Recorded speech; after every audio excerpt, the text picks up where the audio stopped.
You've probably been told that high blood pressure is just a salt problem.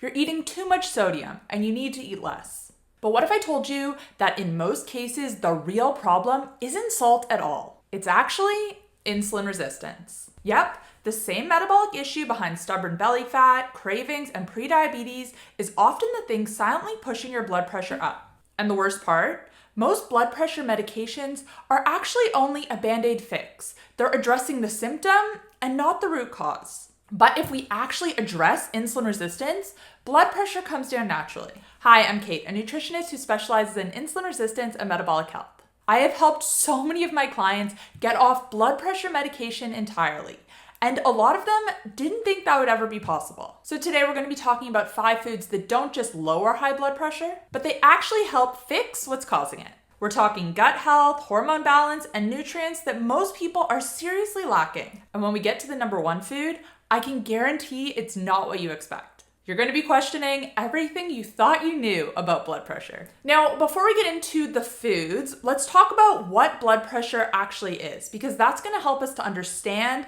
why the foods we're talking about in this video are going to help. I know a lot of people hear blood pressure numbers, but they don't really understand what that means. Blood pressure is basically the force of your blood pushing against the walls of your arteries as your heart pumps. Think of it like water moving through a garden hose. If the hose is flexible and open, the pressure is low. But if it's stiff or narrow, the pressure builds up. The same thing happens inside your body. When you get a reading like 120/80, those two numbers are measuring pressure at different times. The top number is how hard your blood is pushing when your heart contracts.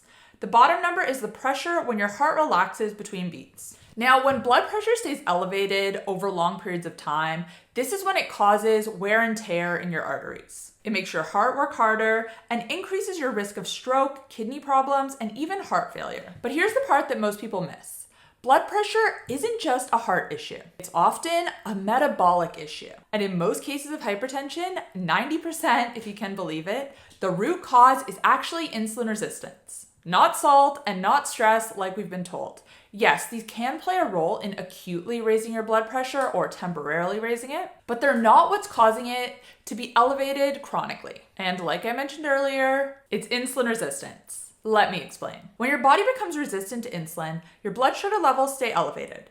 In response, your pancreas pumps out more and more insulin to try to bring those levels down. And over time, this high insulin does a few different things that affect your blood pressure. First, it tells your kidneys to hold on to more sodium and more water. So your blood volume increases. More fluid in your system means more pressure in your arteries. Second, it makes your blood vessels less flexible. This means they can't expand in the way they're supposed to when your heart beats. So again, pressure goes up. And this is why taking blood pressure medications can feel like slapping a band-aid on a deeper issue. It might lower the numbers for a little while, but it's not fixing the real problem. And it often leads to needing more medications down the road. Just to clear this up a little bit more, acute spikes in our blood pressure aren't a problem. For example, exercise temporarily increases blood pressure. And that's actually a good thing because over time, regular movement helps to bring your resting blood pressure down by improving your insulin sensitivity and strengthening your cardiovascular system. So rather than focusing on lowering our numbers with a pill, we want to focus on what's causing our numbers to stay elevated in the first place. And for most people, especially if you're over 40, that's improving our insulin sensitivity. Now, the good news is you don't need to go on some extreme diet or do some crazy protocol. Certain foods can help you to improve your insulin sensitivity and at the same time control your blood pressure. And that's exactly what we're going to talk about now. Food number 5 is sauerkraut. And this is beneficial for our gut health and our blood pressure. Fermented foods like sauerkraut are rich in probiotics,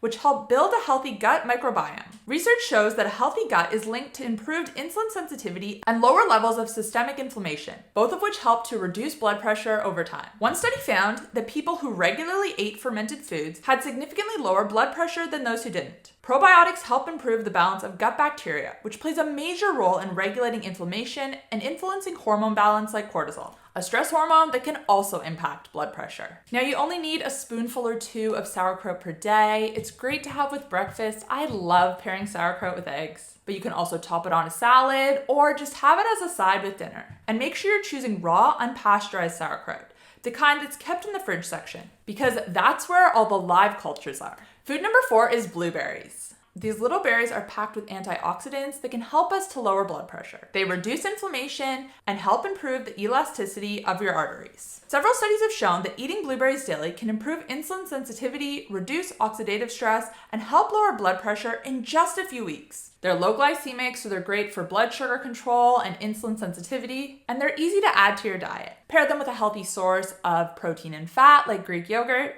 and watch your blood pressure lower naturally over time. Food number 3 is grass-fed beef liver. And this one might catch some of you off guard. Liver is one of the richest natural sources of B vitamins, especially B12, which is essential for red blood cell production and proper oxygen delivery throughout the body. It's also high in potassium and magnesium, 2 minerals that directly support blood pressure regulation. But the real superstar in liver is CoQ10. This is a compound that helps fuel the mitochondria in your cells and supports heart function. Studies have shown that CoQ10 supplementation can significantly reduce blood pressure in people with hypertension. Liver also supports insulin sensitivity by fueling the mitochondria.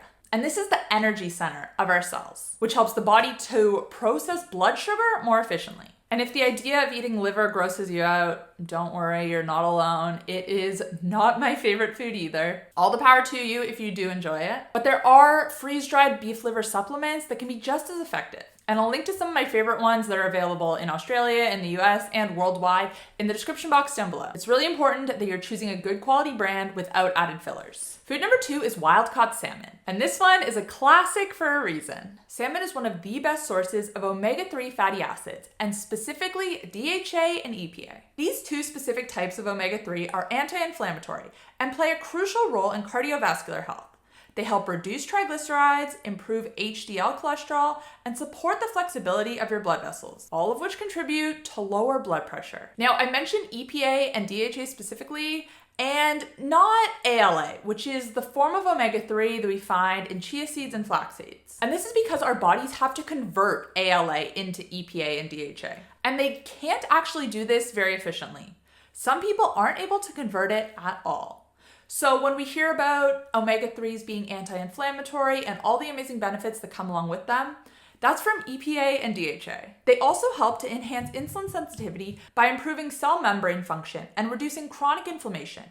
And because they reduce oxidative stress, they protect the lining of your arteries from damage that can contribute to hypertension. Now, ideally, you want to try to aim for at least 2 servings of salmon per week. Wild-caught is important because it contains higher levels of omega-3s and fewer toxins compared to farmed fish. You can bake it, pan-sear it, or flake it over salads. Now, if you're in Australia, it can be really hard to find wild-caught salmon because all of the salmon that's Australian is farmed. Salmon isn't native to here. And that's why I personally buy all of my salmon through ButcherCrowd. ButcherCrowd is a meat delivery service here in Australia that brings grass-fed and finished beef and lamb, pasture-raised chicken, pork, and wild-caught seafood straight to your door. All of their products come from Australian farms. They're top quality, except for the salmon, which has to be sourced elsewhere.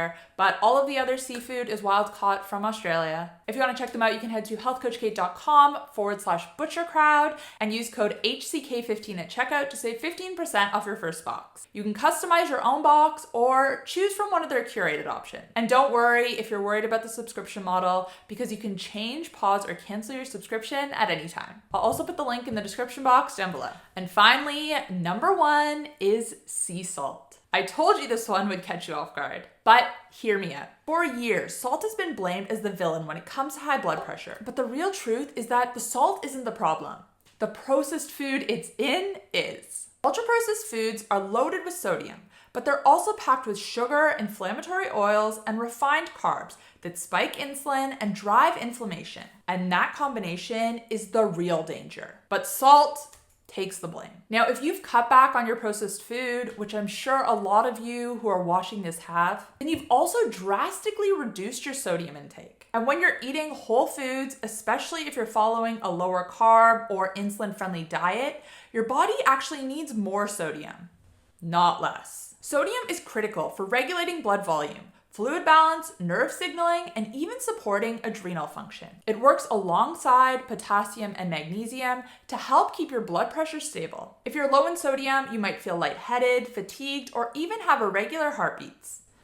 symptoms that are often mistaken for something else entirely. In fact, studies have shown that when people with good insulin sensitivity who eat a real food diet have a higher sodium intake, it actually doesn't raise blood pressure. It's the context that matters. The problem is not adding salt to your eggs. It's the boxed mac and cheese or canned soup full of sodium and insulin spiking carbs. So don't be afraid to salt your food to taste, especially if you're eating a lower carb or whole foods diet, because salt actually helps to manage our blood pressure. It's all the other junk that often comes with it that's the problem. Just make sure you're using a high quality mineral salt like sea salt or Himalayan salt, and not the ultra refined white table salt. Your body and your blood pressure will thank you. So now you can see why these foods work so well. They aren't just lowering your blood pressure by coincidence. They're helping your body become more insulin sensitive, reduce inflammation, restore mineral balance, and support your cardiovascular system. And when you address the root cause, which is insulin resistance, your blood pressure will come down naturally over time. You don't have to rely on medication forever. I have seen this time and time again with my clients. You just need the right tools, and that starts with what you eat. So let's quickly recap the 5 foods. Number 5 was sauerkraut. Number 4 was blueberries. Number 3 was beef liver. Number 2, wild-caught salmon. And finally, number 1 was sea salt. And I'm going to put the links for the beef liver supplements and also for butcher crowd in the description box down below. But I want to hear from you guys. Do you have high blood pressure or hypertension? Are you on medication for it? Do you notice changes in your blood pressure depending on what you eat? Let me know in the comments down below. I'm curious to hear from you guys. And just remember that salt can temporarily increase blood pressure, but so does exercise. And it doesn't mean that these temporary raises are a bad thing. But if you did enjoy this video, I have another video on the top 8 foods to eat for insulin resistance. There is a little bit of an overlap between this video and that one, but there's obviously some additional foods. So I'll put that on the screen and you can check it out next. Thanks guys for watching, and I'll see you in the next one. Bye.